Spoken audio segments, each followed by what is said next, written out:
सत्सङ्गत्वे निस्सङ्गत्वं निस्सङ्गत्वे निर्मोहत्वं निर्मोहत्वे निश्चलतत्वं निश्चलतत्वे जीवन्मुक्तिः पुनरपि जननं पुनरपि मरणं पुनरपि जननी जठरे शयनम् इह संसारे बहुदुस्तारे कृपया पारे पाहि मुरा. இப்ப நாம் சொன்னோம் ஜெகத்சூதே தாதா ஹரிரவதி ருத்ரஹா க்ஷமயதே. இந்த மூன்று பெயர்களும் இந்த சக்தியை எங்கிருந்து அடைஞ்சா ஒண்ணு பார்க்கணும்.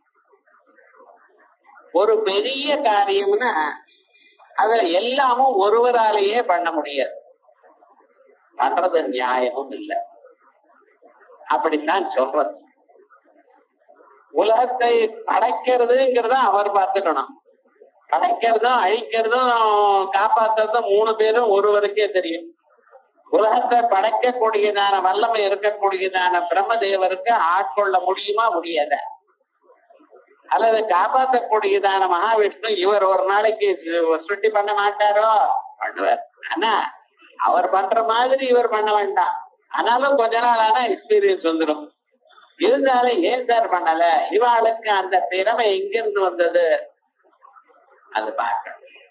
திறமைக்கு மூலமான ஒரு இடம் வேணும். நம்ம சரீரத்துக்குள்ள கண்ணு, காது, மூக்கு, நாக்கு, தோல் இருக்கு. ஒவ்வொரு புலமும் ஸ்வவிஷய சூரம். கண்ணானது அழகா பார்க்கும். ஆனா ஒரு நாளைக்கு காதுக்கு ஏதோ வலி வந்து, காது கண்ணை ரிக்வெஸ்ட் பண்றது, என் வேலையும் கொஞ்சம் பாருங்களேன், முக்கியமான வேலை ஏதாவது இருந்ததுன்னா கொஞ்சம் பாருங்களேன். என்ன பண்ணுமோ கிட்டே வர என்ன சொல்றது, கண்ணு நீ வேணும்னா எனக்கு வேண்டிய சமயத்துல ஹெல்ப் பண்ண வேண்டாம், நான் உன் வழிக்கு வர மாட்டேன். என்ன கோஆபரேஷன் பாருங்க. நம்ம சரீரத்துக்குள்ளேயே எல்லாம் இருக்கு விவகாரம் முழுக்க. புலன்கள் எல்லாம் தன் தன் வேலையை தான் பர்ஃபெக்டா பண்ணுமே தவிர இன்னொருத்தருடைய வேலை கிட்ட வராது, அதோட சேராது. ஆனா ஒரு பெரிய ஆர்கனைசேஷன் இருந்தா அது மாதிரி சிலரெல்லாம் இருக்கணும். அவ காரியத்தை ஒழுங்கா ஸ்பெஷலைஸ் பண்ணணும். இப்ப டாக்டர் எல்லாம் பாருங்க, வலது கண்ணுக்கு ஒரு டாக்டர், இடது கண்ணுக்கு ஒரு டாக்டர். அது அங்க போங்க சாருங்கிறார். என்ன ஸ்பெஷலைசேஷன்? அது நல்லதுதான், அதை பத்தி இல்ல, வேண்டியதுதான். அது ஒரு காரியத்துக்காக வேணும். அது மாதிரிதான் இவ்வளவு பெரியதான உலகம் இருக்குமே. ஆனால் இதுல சிருஷ்டி பண்றதுக்குங்கிற சிருஷ்டி சக்தியை மட்டும் பிரம்மதேவருக்கு கொடுத்திருக்கார். காப்பாற்றக்கூடியதான சக்தியை விஷ்ணு கொடுத்திருக்கார். அழிக்கக்கூடியதான சக்தியை ருத்ரனுக்கு கொடுத்திருக்கார். அப்படி இருக்கா? இவ மூணு பேர் என்ன சார்? அப்பொழுது அம்பாளத்துல போய் அந்த சக்தியை, மூல தத்துவத்துல இருந்து சக்தியை அடைகிறார்கள். இவளுக்கு சக்தி எங்கிருந்து வருது? அந்த மூலமான அந்த பிரம்மத்திலிருந்து. அது வருதுன்னா என்ன பண்ணணும்னு வெறுமன வராது. ஒரு பெரிய சென்ட்ரல் ஆபீஸ்ல இருந்து உங்களுக்கு வரணும்னா நீங்க அக்கௌண்ட் கொடுக்கணும் சார். ஏதோ ஒரு 10 லட்சமோ 10 கோடியோ உங்களுக்கு வந்திருக்குன்னா அது செலவு பண்ணின பிறகு இவ்வளவு செலவாச்சுன்னு கரெக்டா அவளை கொடுக்கணும். பிறகு அதை ஆடிட் பண்ணிட்டு தான் மறுபடியும் அனுப்புவா. அதான நியாயம். இல்லைன்னு வரிசையா அவ கடவுன்னு அனுப்பிட்டே இருந்தா அப்ப அவ்வளவுதான் கிருஷ்ணார்பணம். அங்க சென்ட்ரல் ஆபீஸ் ஒரே தரம் அழிஞ்சு போயிடும்.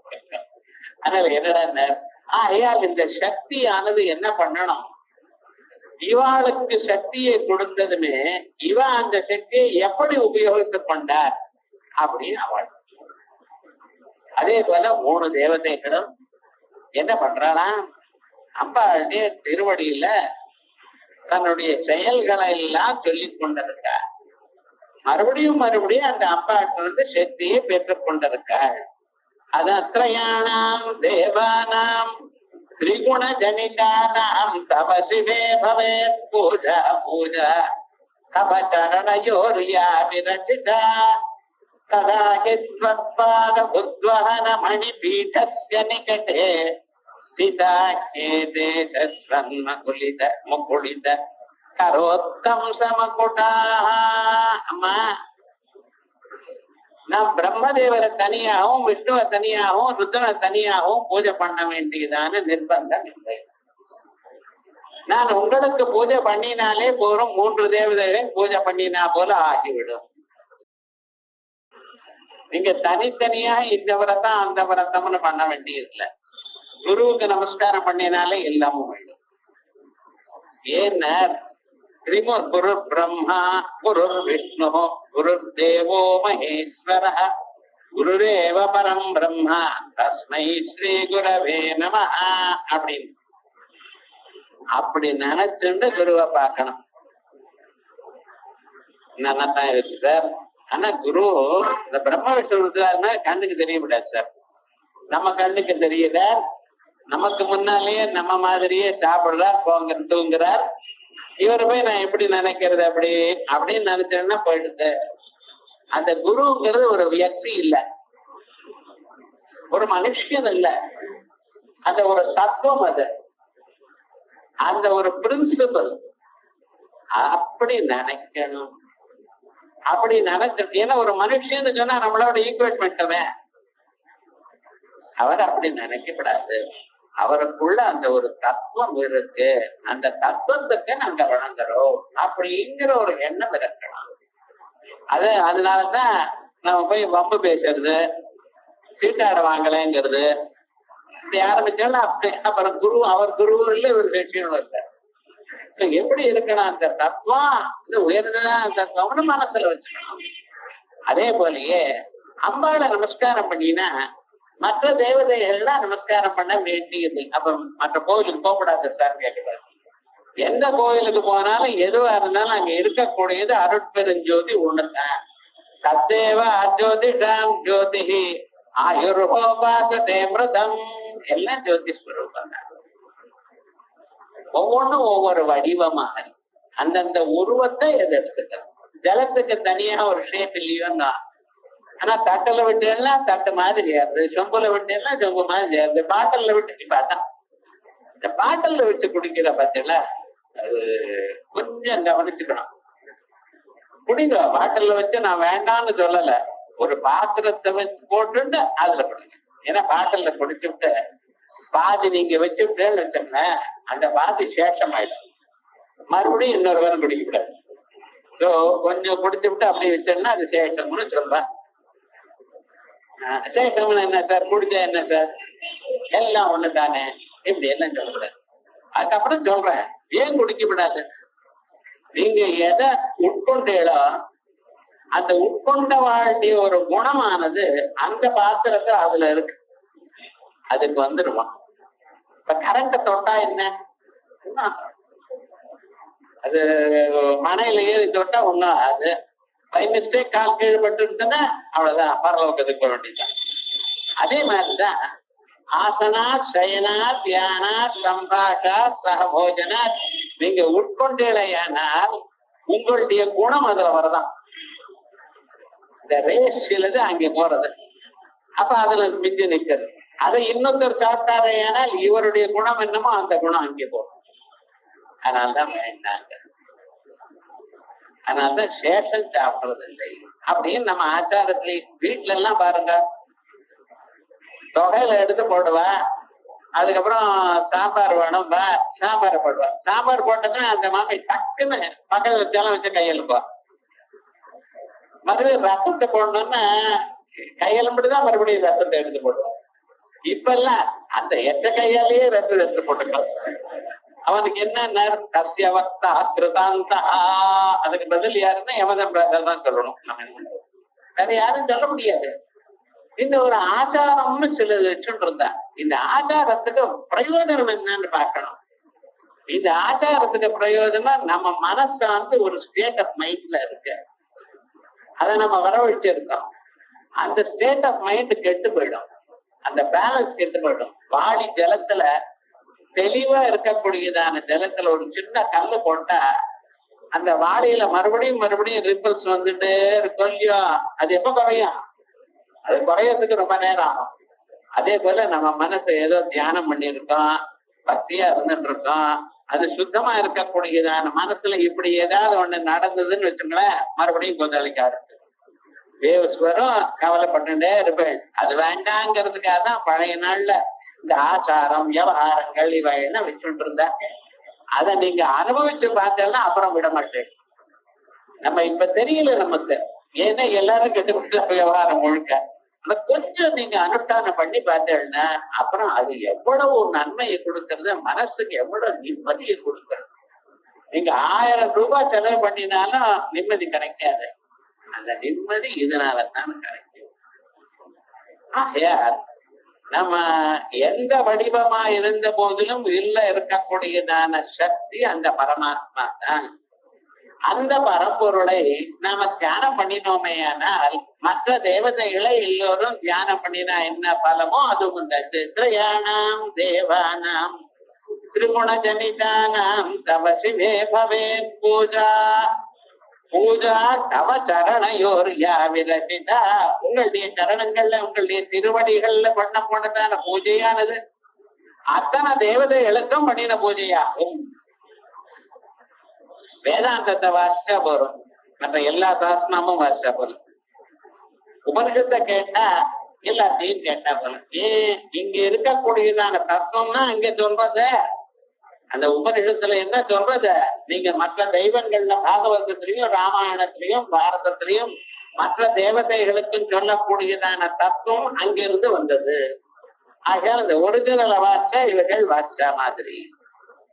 அதான் திரையானாம் தேவானாம் திரிகுணஜனிதானாம். இங்க 3 தேவதைகள்னு யாரிவர் அம்பாளுக்கு வந்ததான அந்த மாயில இருக்கக்கூடியதான சத்வகுணம் ரஜோகுணம் தமோகுணம், இந்த 3 குணங்கள்னால ஏற்பட்டவர்கள் இவர்கள். சத்வகுணத்தினால மகாவிஷ்ணு, ரஜோகுணத்தினால பிரம்மதேவர், தமோ குணத்தினால ருத்ரன் அப்படின்னு சொல்றது வழக்கம். இப்படி இந்த 3 குணங்கள் அந்த மாயையில் இருக்கக்கூடியதான 3 குணங்கள். முப்பிரி நூல், அந்த முப்பிரி நூல் இருக்கு பதிலா அதுல ஒரு 1 இன்ச் கட் பண்ணினாலும் அதுல 3 பிரி இருக்கும். அந்த நூல்ல 1 அடி கட் பண்ணினாலும் 3 பிரி இருக்கும். அதான முப்பிரி நூல்னு சொல்றத. நியாயமான உங்க இடத்துல புண்ணியவாதனங்கள்லாம் நடக்குமே, ஒரு செம்ப கொண்டு வந்து அதுக்கப்புறம் அதுக்கு மேல அந்த நூலை கட்டுவான், கிட்ட கிட்ட கோத்து கட்டுவான். இந்த வாத்தியார் ஜம்மன்னு கட்டுவார், பாக்கிறதுக்கு அழகா நன்னாத்தான் இருக்கு. ஆனா அவர் இப்ப வெள்ளை நூல் தான் கட்டுறாரு சார். நீங்க உப்பு நூல் கொடுக்கல, அவர் என்ன பண்ணுவார், கடையில கிடைக்கல, நீங்க என்ன வாங்கிட்டு அதான் கட்டுறாரு. நியாயமா முப்பேறு நூல் கட்டணும். கட்டி அதுக்குள்ள ஜலத்தை விடணும். அந்த ஜலமானது அமிர்தம். அந்த அமிர்தத்தை மறைக்கக்கூடியதான இந்த பாத்திரம். அந்த பாத்திரத்துக்கு மேல தெரியாம அந்த மறைக்கிறது, உள்ள இருக்கிற அமிர்தத்துவத்தை மறைக்கிறது இந்த முப்பது நூல் மாய. மாயாவச்சின்னமான ஒரு சைதன்யம், அதுக்குள்ள சம்பந்தப்படாமல் இருக்கக்கூடியதான சித்த சைதன்யம். அது பூர்ணமத பூர்ணமிதம் பூர்ணாத் பூர்ணமுதச்சதே அப்படின்னு பூர்ண பலமான தேங்காய் அதுக்கு மேல வைக்கிறேன். அதுக்கப்புறம் மாவுல கொத்த வைக்கிறேன் சார், எதற்காக அப்படின்னா மாங்கொத்து இருக்கிறதுல அந்த நம்ம மனசு சுத்தமான மனசை காட்டுறது. அதுதான் பழைய நாள்ல வீட்டுக்கு முன்னால மாவிலைய தோரணமா போடுவார். அது எதுக்குன்னா யாராவது அவளுடைய பேட் தாட்ஸுக்கு அந்த தாட்ஸ் அங்க நின்று போயிடும். அதுக்காகத்தான் வைக்கிறது. கெட்ட எண்ணம் உள்ளவர்கள் வறுமையான இந்த மாவிலைக்கு அந்த ஒரு சுபாவம் உண்டாம். இந்த மனசுல கெட்ட எண்ணங்கள் மேல் வராமல் இருக்கு. அவ வீட்டை விட்டு வெளியில போனதுமே அந்த அவ எடுத்துட்டு போயிடுவாரு. இங்க வரும்பொழுது அதை ஒண்ணும் பண்ணாது. அதுக்காக தான் தோரணம்னு கட்டுறதுன்னு விவகாரம். இப்ப என்ன பண்ற தெரியுமா, பிளாஸ்டிக் மாவில கட்டிவிட்டோம். அது மாதிரி உருவம் பிளாஸ்டிக் மாவில கட்டிவிட்டோம் விவகாரம் போயிட்டு. இன்னும் சில இடத்துல மாவில கிடைக்கலன்னு என்ன பண்றதுன்னு கும்பத்துக்கு என்ன வைக்கிறதுன்னு அசோக இலை வெளியிட்டோம். என்ன பண்றது? அவளுக்கு இது ஏன் பண்ணான்னு தெரியுது. அடுத்த ஜெனரேஷனுக்கு சொல்லாது உங்களுடைய தப்பு. அவளை சொல்லி அவளுக்கு என்ன உண்மைன்னு தெரிஞ்சா அவன் நிச்சயமா பண்ணுவா. அவளுக்கு தெரியலையே, தெரியும்படி நீங்க பண்ணலையே அப்படி ரொம்ப சீரியஸா யாராவது கேட்டா, நான் உங்க மாதிரி அசடல்ல, எங்க பாட்டி சொன்னது அப்படியே சமத்தா கேட்டுட்டேங்கிறாவா. இந்த பாட்டி என்ன பண்றது, யாரு உண்மையா கேட்கிறாளோ அவ தானே அவளுக்குன்னு சொல்லணும் நீங்க. ஆனா என்னடா அவளை அசடுன்னு வச்சுட்டு அடுத்ததான் கேட்க விடாம பண்ணிட்டு இருக்கு. அதனாலதான் நம்ம இப்படி போயிட்டு இருக்கோம். திரயாணாம் தேவாராம் திரிகுண ஜனிதானாம். இந்த திரிகுண ஜனிதானாம் 3 குணங்கள்னால ஏற்பட்டதான பிரம்ம விஷ்ணு தேவர்கள் இவெல்லாம் அம்பாளுடைய மாய நடத்துல இருக்கக்கூடியதான 3 குணங்கள்னால ஏற்பட்டவர்கள். தவ சிவே, சிவம்னு சொன்னா பரம மங்கள ஸ்வரூபிணியேன்னு அர்த்தம். எப்பொழுதுமே மங்களத்தை கொடுப்பவள், நன்மையை கொடுப்பவள். அவே பூஜா, அவளுக்கு பண்ணியதான உங்களுக்கு பண்ணியதான பூஜா அவளுக்கும் பூஜை ஆயிடும். பூஜா தவச்சரணையோர் விரச்சித கதாகி. இது நன்னா இருக்கு, நீங்க சொன்ன எக்ஸ்பிளைன் நன்னா இருக்கு. ஆனா இது போல ஒண்ணு பண்ணினா மற்றவர்களுக்கு நன்னா போல எங்கேயாவது நடக்குமோ? அம்பாளுக்கு பூஜை பண்ணினா அவளுக்கு பூஜை பண்ணா போல எப்படி சார் நடக்கும்? இதுக்கு அதுக்கு சம்பந்தம் இல்லையே. எங்காத்துல சமையல் பண்ணினா உங்காத்துல ரெடி ஆயிடுச்சுன்னா என்ன அர்த்தம்? இது அதுக்கு ஏதாவது வேற ஒரு பிரமாணம் சொன்னா தெரிஞ்சுக்கணும். ஏன்னா இது நம்புறா போல இல்லை. எங்காத்துல நான் மாவை வச்சு இட்லி பாத்திரத்துல இட்லியை போட்டு நான் குக்கர்ல வச்சு எல்லாம் பண்ணினேன்னா டக்குன்னு அவாத்துல குக்கர் தான் இட்லி வந்ததுன்னு அப்ப எனக்கு என்ன கஷ்டமா இருக்கும் பாருங்க. அம்பாளுக்கு பூஜை பண்ணினா அவளுக்கு பூஜை நடக்கும்னு சொல்றேன். இது புரியுதா போல இல்லையே. ஒரு இடத்துல எஃபெக்ட், ஒரு இடத்துல நீ காசு எப்படி தர முடியும்? எந்த பாத்திரத்துல பாலை காய்ச்சி உர குத்தி வைக்கிறீங்களோ அடுத்த நாள் காலமே அந்த பாத்திரத்துல தான் தயிர் வரணும். அப்பதான் நான் நம்புவேன் இந்த பாலானது தயிருக்கு காரணம். ஒரு இடத்துல வச்சு இன்னொரு இடத்துல இருக்குமே, ஏன்னா இது அதுக்கு காரணம்னு நம்ப முடியுமா? சொல்லுங்க பாக்கலாம். எப்படி அம்பாள் பாதத்துல பூஜை பண்ணினா அவளுக்கு பூஜை பண்ணினா மாதிரியா உங்கள இது எப்படி நடக்கும்? இது நம்ப முடியலையே. நீங்க சொல்றதுக்கு ஒரு ரீசன் இருக்க வேண்டாமா? சொல்லும் பொழுதே எனக்கு புரியல போல சொல்லணும். அது அப்புறம் எனக்கு சந்தேகம் வரலாம். சந்தேகம் வந்து நான் கேட்டுக்கலாம். ஆனா சொல்லும் பொழுதே இது சரியா இல்லை சார் அப்படின்னு சொன்னேனால் என் மனசு சொல்லுமையானால் என் மனசு அது எப்படி கிரகிக்கும்? அது தெரியலையே. உங்களுக்கு பூஜை பண்ணினா தேவதைகளுக்கு பூஜை பண்ணா போல ஆறுதுங்கிற எப்படி ஆகும் அது அப்படின்னு கேட்டாராம். கதாகி, அதுக்காக அடுத்துள்ள சொல்றார். அது இல்லப்பா, கவலைப்படாதீங்க, நான் சொல்றேன். ஏன் மணி பீடஸ்ய நகடே, தாங்கள் ஃபுட் ரெஸ்ட் ஒண்ணு வச்சுருக்க, பாதங்கள்லாம் வச்சுக்கிறதுக்காக மணி பீட்டம், சிந்தாமணியினால ஒரு பீட்டம். அந்த சிந்தாமணியினால் இருக்கக்கூடிய ஒரு பீட்டத்துல பாதங்களை வச்சுட்டு இருக்காங்க.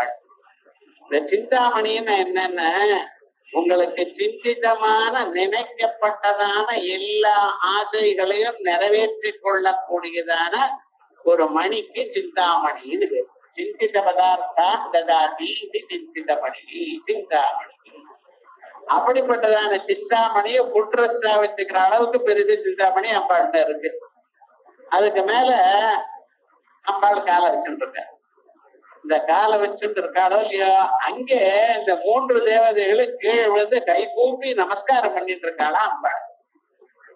அப்பொழுது நாம் அம்பாளுடைய திருவடியில பூஜை பண்ணினோமே ஆனால் புட்பங்கள்னால் அந்த புட்பங்கள் எங்க விழுறது? இவாளுடைய தலையில விழுது. அவளுடைய தலையில விழும்பொழுது அவளுக்கு பூஜை ஆச்சா இல்லையா? பார்த்தீரா? அதான் நான் சொன்னேன், அம்பாளை பூஜை பண்ணும் பொழுது சத்வரஜஸ்தமோ குணாங்கள்னால பிரதிபிம்பிதமான இந்த சைதன்யங்களுக்கும் பூஜை பண்ணினா போல ஆயிடுது. சுத்த சைதன்யத்தை நாம் தியானம் பண்ணும் பொழுது அந்த தியானமானது இவாளுக்கும் பூஜை பண்ணா போல ஆயிடுது. சதாஹி பக்பாத புத்வஹன மணி பீடஸ்ய நிகடே ஸ்திதாஹி கேதே, இவாள நின்றுட்டு இருக்க. சஸ்வம் முகுலித கரோத்தம் சமகுடாக, எப்பொழுதும் 2 கரங்களும் தலையில கூப்பிக்கொண்டு கை கூப்பிட்டு அம்பாளுக்கு நமஸ்காரம் பண்ணி கொண்டிருக்கா பிரம்ம விஷ்ணு முத்தாதிகள். இதனால அம்பாளுடைய திருவடிக்கு நமஸ்காரம் பண்ணினோமே ஆனால், திருவடிக்கு பூஜை பண்ணினோமே ஆனால் இவாளுக்கும் பூஜை பண்ணினதாக ஆகிவிட்டது. இவ புரியுது. நீங்க ஒண்ணு காரியம் வேற காரணம் வேற சொல்லிட்டு இருக்கல. காரியமும் காரணமும் ஓரிடத்துல இருக்கு. கையில வளைய போட்டுருக்கு, அந்த வளையல தங்கம் இருக்கா இல்லையா? அப்ப தங்கத்துக்கு வேற வளைக்கு வேறன்னு சொல்லுவா. வளை இருக்கிற இடத்துல தங்கம் இருக்கு, காரணம் இருக்கிற இடத்துல காரியம் இருக்கு. இன்ஃபேக்ட் காரியம்னு நான் எதை சொல்கிறேனோ அது காரணம் தான். ஒரு பொருள் தான் பிரம்மமாகவும் ஒரு பொருள் தான் விஷ்ணுவாகவும் ஒரே பொருள் தான் ருத்ரனாகவும் இருக்கு. வளையாகவும் செங்கிலியாகவும் மோதிரமாகவும் தோடாகவும் இருக்கிறது ஒரே தங்கம் தான். ஆனா அந்த தங்கத்தை நான் வெவ்வேறு நாம ரூபங்களாக அதுக்கு ஒரு வெவ்வேறு ஷேப் போட்டுட்டு வெவ்வேறு இடத்துல உபயோகப்படுத்திக்கிறாப்புல வச்சிருக்கேன். ஆகையால் தங்கம் என்கிறது எப்படி மூல காரணமோ அதே போல உலகத்துக்கெல்லாம் மூல காரணமா இருக்கக்கூடியதான ஒரே தத்துவம் தான். அந்த தத்துவமானது உலகத்துல டிசிமினேஷன் ஆஃப் பவர்ஸ் பிரிச்சு இதை நீங்க வணங்கோ, இதை நீங்க வணங்கோ, இதை நீங்க வணங்கோ அப்படின்னு கொடுத்திருக்க. ஆகையால் இந்த தத்துவங்கள் எல்லாம் இதற்கு மேல இருக்கக்கூடியதான மூல தத்துவம். சன்மூலாந்தோம்ய இமா பிரஜாஹ சதாயதனாஹ சத் பிரதிஷ்டிதா. அப்படி அன்னேன சோமேன தேஜோ மூல ஆபோ மூலமன்விச்சா அத்தியோமோமியங்கேன தேஜோ மூலமன்விச்சா தேஜதா சோமியங்கேன சன்மூலமன்விச்சா சதாயதனா சத் பிரதிஷ்டிதான்னு சொல்றதோ இல்லையா, அதே தத்துவம் தான் இந்த ஸ்ருதிக்கு. ஆகையா 3 தேவதைகளுக்கு நாம நமஸ்காரம் பண்றதுங்கிறத அம்பாளுடைய திருவடிக்கு நமஸ்காரம் பண்ணினாலே பண்ணினா மாதிரி ஆயிடும். ஏன்னா இவள்லாம் அந்த மூல